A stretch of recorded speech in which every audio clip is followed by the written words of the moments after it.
Peterburg metrosida sodir etilgan portlashning ehtimoliy tashkilotchisi Abror Azimovning katta akasi Akram Azimov Rossiyaga bu jinoyatni amalga oshirishda gumonlanuvchi sifatida deportatsiya qilindi.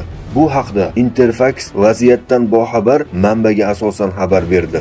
Avvalroq gumonlanuvchilarning ukasi Bilol Azimov Interfaxga Akram Azimov Qirg'izistondan Rossiyaga deportatsiya qilinganini xabar qildi. Akromni O'sh aeroportidan Moskvaga olib ketishdi. Uni O'shda qo'lga olishdi va Rossiyaga deportatsiya qilishdi. Sababi u Rossiya fuqarosi deya ma'lum qildi Azimov Bilol. Onaning bayonotida esa 15-aprel kuni Akramni ko'rish uchun shifoxonaga keldim. U yerda menga Milliy xavfsizlik bo'yicha Davlat qo'mitasi boshqarmasi xodimlari o'g'limni olib ketishgani haqida aytishdi. Men boshqarmaga advokat bilan yo'l oldim, ammo u yerdagilar o'g'limni topib bera olishmadi. Bir necha kun o'tib esa u Moskvada paydo bo'ldi. Rossiya matbuoti tarafidan esa Akram Azimovning Moskva okrugi hududida avtobus bekatida qo'lga olingani xabar qilindi. Federal xavfsizlik xizmati uning qo'lga olinishi jarayoni tasvirlarini namoyish qilgan. Tezkor tadbir jarayoni muhrlangan videoda ko'rish mumkinki, Akram Azimov bekatda avtobus kutib o'tirganida qo'lga olingan. Uning yonidan RGD-5 harbiy granatasi topilgan. FSB ma'lumotiga ko'ra, 1988-yilda tug'ilgan Akram Azimov ukasi Abror Azimovga portlatishga tayyorlanish uchun sarflangan mablag'larni yetkazib bergan.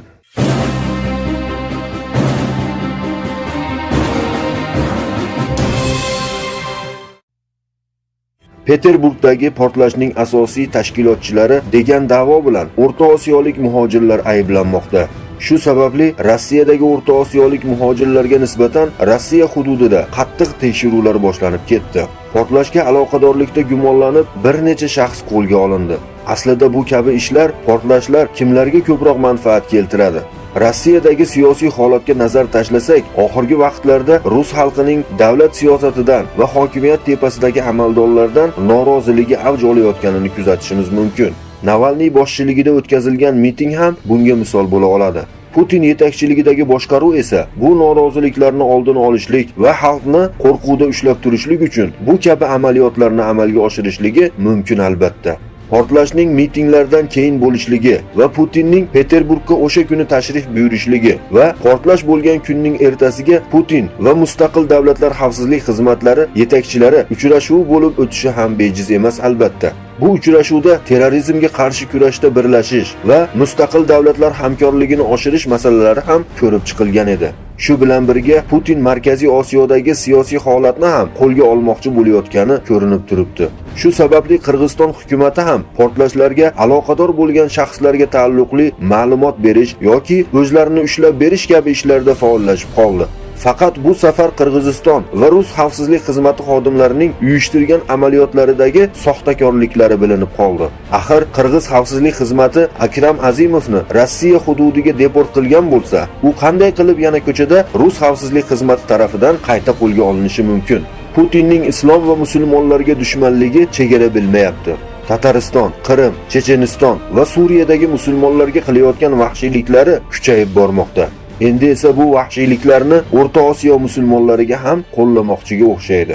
Bu ishlarda unga malaylik qilayotgan musulmon hokimlari esa uning buyruqlarini so'zsiz bajarishmoqda.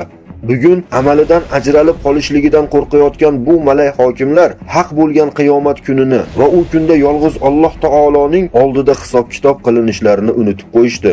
Biz ularga aytamizki, ey musulmon hokimlari, ko'zingizni oching. Siz kabi islom va musulmonlarga dushmanlik qilib, musulmonlarni ayovsiz qiynab, ularga zulm qilgan hokimlardan ibrat oling. Ularni taqdiri sizga ibrat emasmi? Siz ham bir kun kelib Alloh taoloning huzurida qilayotgan ishlaringiz ustidan hisob-kitob qilinasiz. Afsuski, kofirlarning hiylalariga aldanib qolayotgan ayrim musulmonlarga ham murojaatimiz shuki, bu kabi portlatishlar bilan kufrni tag tomiri bilan qo'porib tashlash yoki ularning qilayotgan vahshiyliklarini to'xtatish mumkin emas. Bil'aks, bu kabi ishlar ular uchun qulay fursat yaratib beradi xolos. Bu kofirlarni faqatgina payg'ambarlik minhojiga asoslangan xalifalik davlatigina kerakli javobni bera oladi. Shuning uchun keling, oralarimizdagi turli xil kelishmovchiliklarni, husumatlarni bir chekkaga uloqtirib, payg'ambarimiz ko'rsatgan yo'lga, ya'ni xalifalik davlatini tiklashlik uchun birlashaylik. Shundagina islom va musulmonlarning dushmanlarini adabini beramiz va ulardan barcha qilmishlari uchun o'ch olamiz. Alloh barcha musulmonlarni oralarimizni isloh bo'lishligini nasib etsin. Amin.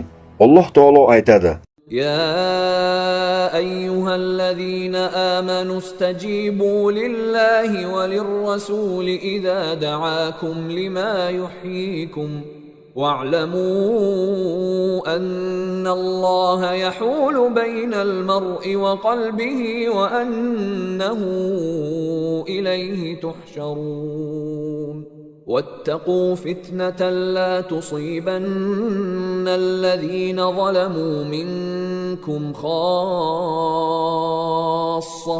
واعلموا أن الله شديد العقاب.